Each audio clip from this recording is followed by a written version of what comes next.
Hey guys, welcome to another episode of I'm Not Famous here on Project Nerd.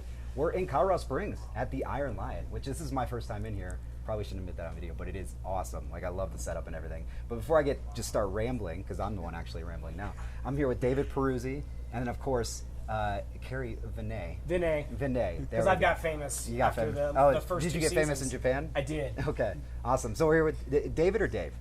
Dave's really. Dave, okay. Awesome. Well, he has his author name, David. Oh, okay. But well, then we know him pretty well. We know him pretty well. All right. Well, introduce the book before we get lost on some other thing. Oh, okay. Yeah. No, hi, I'm Dave Peruzzi. I'm the author of the book Archibald Hyman and the Bounty of the Peddler of Autumn. Yay! And it's been taking about a year to write the book.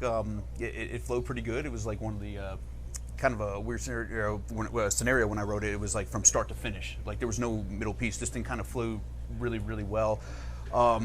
The content of the book, the plot, everything kind of really came into a core component where I was able to actually, if I stopped for a little bit to go do something, or I could come right back, and it just led right back off. Again, right where I wanted it to be.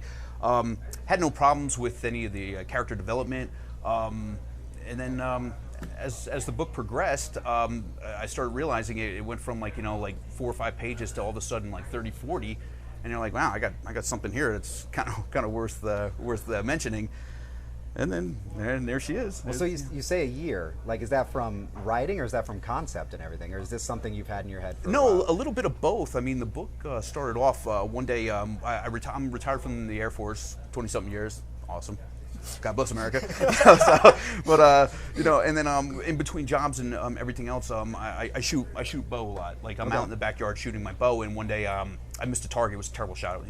I shouldn't be teaching how to shoot, but I shot. The arrow sailed, and I was sitting there walking to go retrieve the arrow, and then all of a sudden I saw the way the light was simulating through the trees, and it created a face that was on the target, and that's when this character Stefano was born, and that's when I was like, oh, okay, cool, and he's a phantom. I thought you were going to say you missed the target and shot some guy named Stefano. Exactly. So as an apology, I used his name for the book. Yeah, part of the settlement offer was. He's in the book. He still has a left.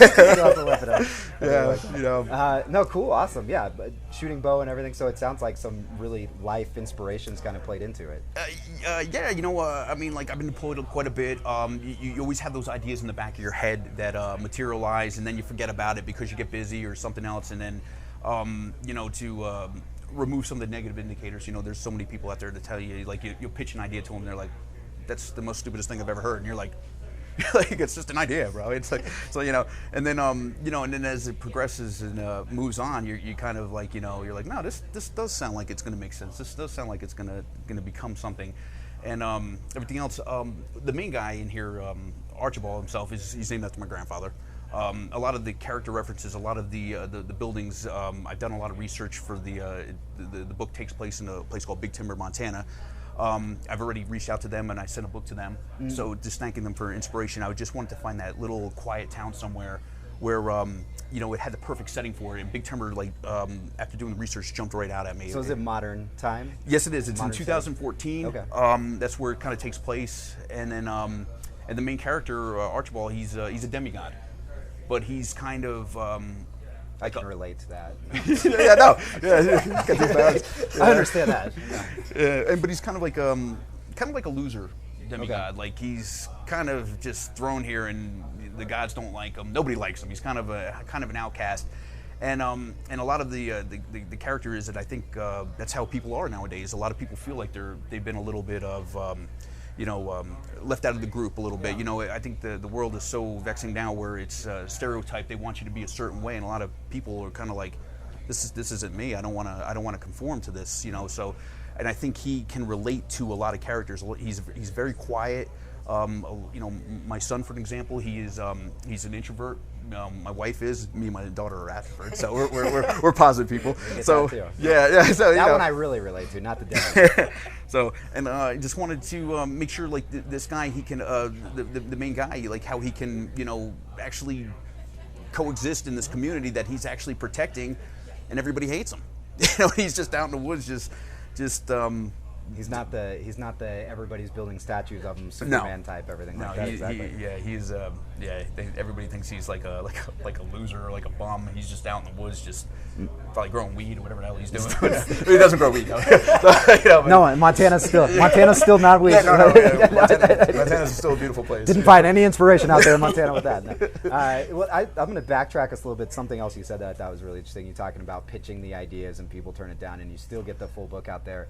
I think it's huge, and it's funny because we got baseball going on in the background. I know this isn't much of a baseball podcast, but I always love comparing it to baseball because your Hall of Famers, they only succeed 30% of the time at the plate, right? Yeah, absolutely. And so it's talk about, especially with Project Nerd, we have so many, for those guys that are behind the scenes in here, like what we're going to do this. And then the idea never comes to be, and it's because we have so many ideas. And I think it's important for people to remember, you just keep pursuing all those ideas, and if one fails, you can move on to the next or build something else out of it, or even grow from that. If, that wasn't a strong enough idea, well, let me make it even better or something. Yeah. No, I mean, and that's a great point because, like, you don't realize it until you create something that there's a lot of haters out there. Oh, yeah. I mean, and they're just everywhere. You're like, it's like, and I think having a strong support between, like Bernie and my wife Michelle and my daughter and my son, they're the ones who wanted me to keep going. Even my brother, he was, he's like, yeah, this sounds like a great idea. Keep going with it. And then you run into those guys. Right. Those people are like, wow, this is, no, it's been done. And they before. get loud on the internet too. Oh yeah, they like to be loud about it. Yeah, and I think the hardest part is to shield it because there are times when you start writing and you want to quit. You're like, man, this is a waste of my time. Nobody's gonna be interested in this, and then I guess the hardest part is to actually kind of shield yourself there. You gotta somehow maybe the military did that, kind of move on and persevere. Let's just get past this and block out the negative people.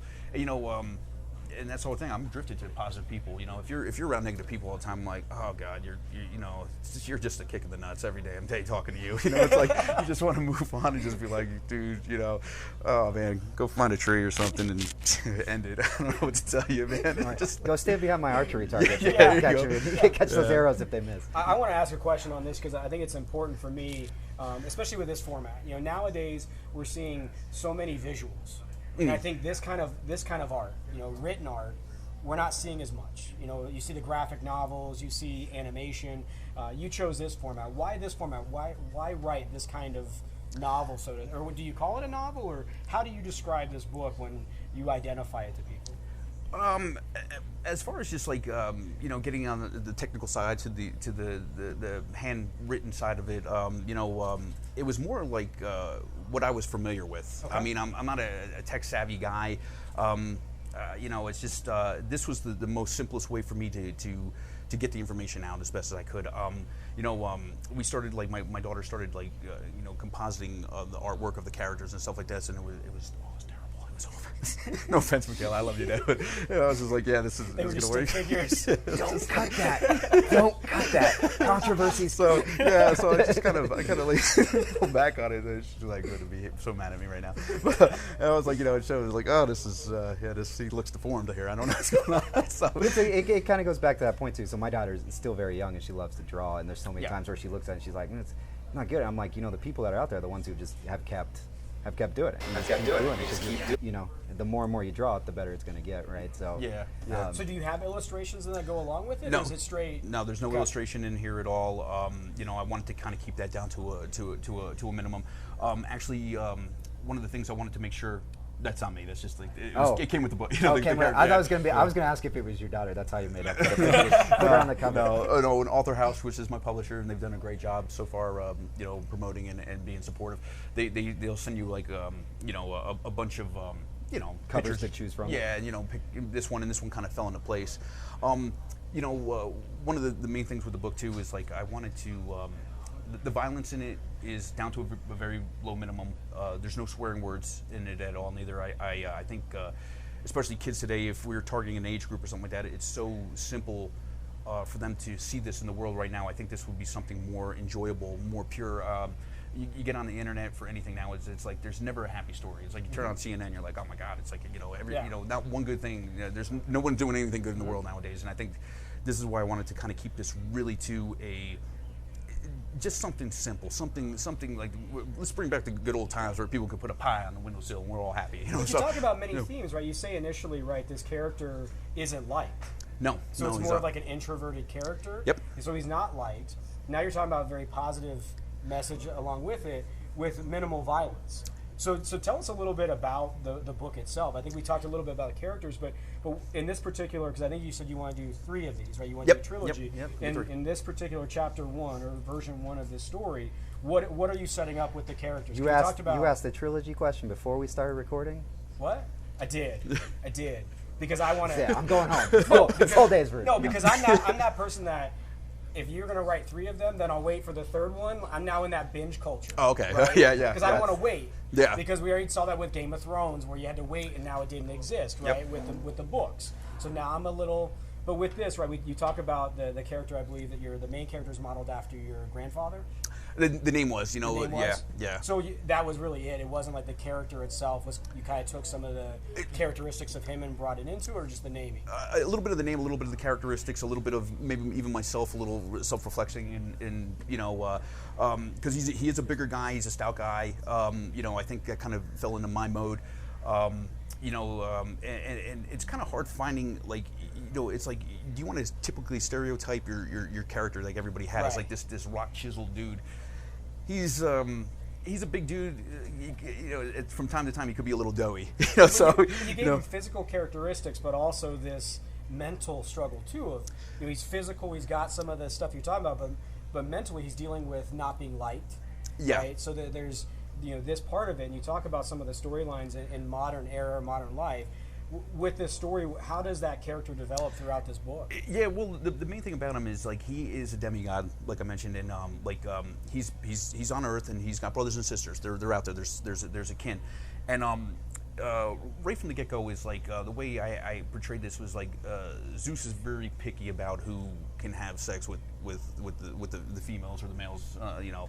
And his father is kind of like a god servant. Like he's up there. I guess he cleans the place when they're done having their little banquet. So he wasn't supposed to do what he did, and you know, and he was born, and they're like he's like a bozo compared to like other like he's not like Hercules. He's just so kind is that why he's not liked? Just because he really isn't supposed to exist in a way? Yes, in a way and it's kind of bred in him a little bit. Like he kind of realizes he's a little on the outside looking in. And but he doesn't really realize why he's here, what he's doing in this. His buddy Stefano, who's his master of arms, he's going to be teaching him, and he still doesn't get it. He's like, you know, why are we doing this? But the main thing with him is like, I wanted him to be a tracker. Okay. And you know, and we mentioned earlier, like we were talking about conspiracy theories. I listened to a lot of YouTube of David Peruzzi. I like him. He's 411. I'm going to give a shout out to him. And he talks about missing people. And I wanted, like, he was an inspiration too for this too, because he's a tracker. That's his whole purpose. He's what he does is he goes in the woods and he's like kind of honed with the woods or to the forest, and he can actually like see things other people can't see. He's very, very good at this. This is the Stefano character? No, this is Archibald. Archibald, yeah. okay. Stefano's just a... He's like the one that's kind of carrying all this stuff on his backpack, just helping him through the... No, he's just a face. That's all he is. He's just an image. So he's not an actual... Nope. No, he's... I didn't catch that. I'm sorry. You think he's like his caddy? Yeah. Just going back to Monty Python, and he's just... He's doing the coconut stuff. Give my 7 iron. Yeah. That's funny. Oh, that's a good point. And then, and the problem with these is like we have these characters called Darkbreakers, and they're the villains, they're the antagonists in the book, and because their power struggles and everything else, they're divided by seasons. Okay. So right now the main one in this one is the Peddler, and he controls the fall seasons. So you know, like by the end of December 21st is when the next one comes in, and he has to vacate the area. Okay. But what they're looking for is the entrance to where the Titans are held. If anybody studies Greek mythology, it's in a place called Tartarus, and that's where they're all held. And they've narrowed it down where the entrance is in Big Timber. Nice. And Archibald just happened to be there, maybe on a little bit of luck and a little bit of like, yeah, maybe you should be here. And they're coming. So a little bit of fate mixed in with absolutely. dumb luck in a way. Like you just happen to be here, but it's also going to be kind of fate as things kind of fade in. Yeah, and he's very protected to the town as the book transpires and stuff. And when problems emerge in the book, he gets very emotional about it. Like when there's a murder or something like that, he feels like he let these people down, even though they think he's just garbage. So but he's very tied with them, and it's a learning process because he's relatively very young as a demigod. He just doesn't know. His brothers and sisters are much older and they're more powerful. So he's pitted against these characters, these Darkbreakers, and he's completely outmatched. So he has to use his more of smoke and mirrors kind of approach to fight. So that's what he does. So that's awesome. Yeah. You're like, can I just read it? Can we just like get like the author? See, I still read it. He's all like, you put this with just words on paper? What is this? And I'm like, oh, I'll put it on next on my list to read. Graphic novel to read. I need the Amazon series of it. Like I feel like I'm going like the idiot's guide to this book, like Cliff Notes. Like I need to understand all the character development before I go in and read it. So speaking of Amazon and everything, where can people get this book? Yeah, Amazon was one of them. Okay. It's on there. I have my website, or my wife made a Facebook page, and Author House is my publisher, and it's also on there too. I've seen it on Walmart. I mean, I hope it's like more like Barnes and Nobles. It's been on their website too. Nice. So yeah, there's multiple places. I looked online one day. It was like overseas. I was like in a state of shock. I was like, this is cool. Where was it at overseas? I don't know. I think it was in pounds or so. I think in the Europe area, I guess. So I guess it'll be pretty cool with that. Maybe they'll bring it's the euro. Maybe they'll bring the mark back. So we don't know.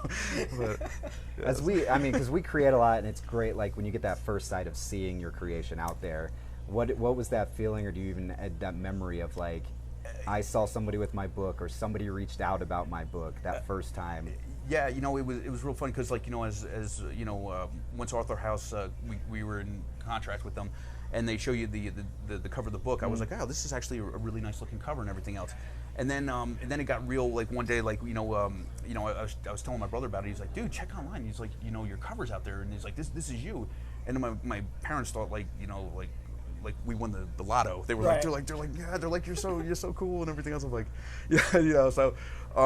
And then and as it went on, one of my coworkers, this gentleman named Jose, he was the first one to buy it, and he brought it in, and he was like, check it out. And and he's like, would you autograph it? And it was like my first autograph ever. I'm like, cool. So and been very supportive, and and it was a really great feeling. I was very.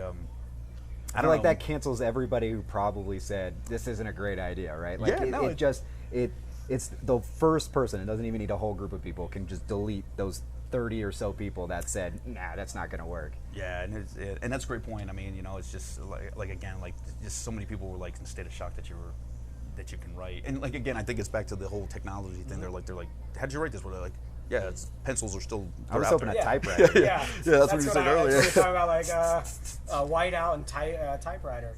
The one question that I really have, because you talk about this, pretty impressive professional career. You were in the military, right now you're in a tech industry, and now you're an author.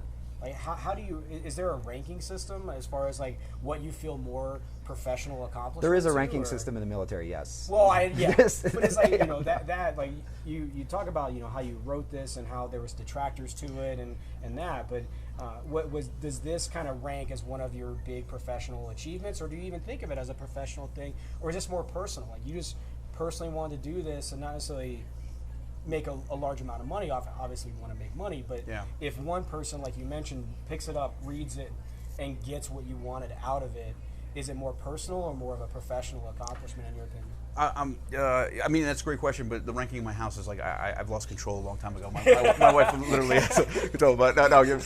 Honestly, I never even thought about this being like a moneymaker. This, right. I just really thought this was a decent story, and like my father's one of my toughest critics, and he's actually read the book, and he was like, yeah, this isn't too bad. This is actually pretty good. And like, getting that from him, I was like, whoa. That sounds like yeah, and it makes you feel. You get that response from your dad. That's not bad. Yeah. Wait, Dad said that's not bad. Yeah, he didn't say it was good. He says not that bad. That's good. I'll take it. That's good from Dad, right? Yeah, but like as far as this started off in the beginning as a hobby. This was right. And then like once you get employed, it's like it is factored into my life. I'm still working on the second book right now, and it's coming along really well.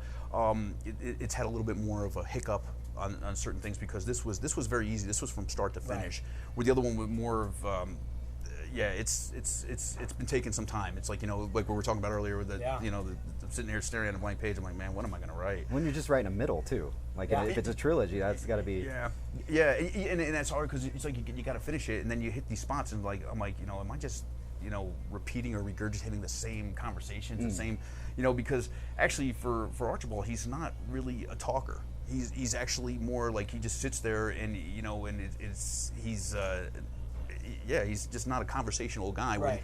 Where these dart breakers are talking to him, and he's just like, okay.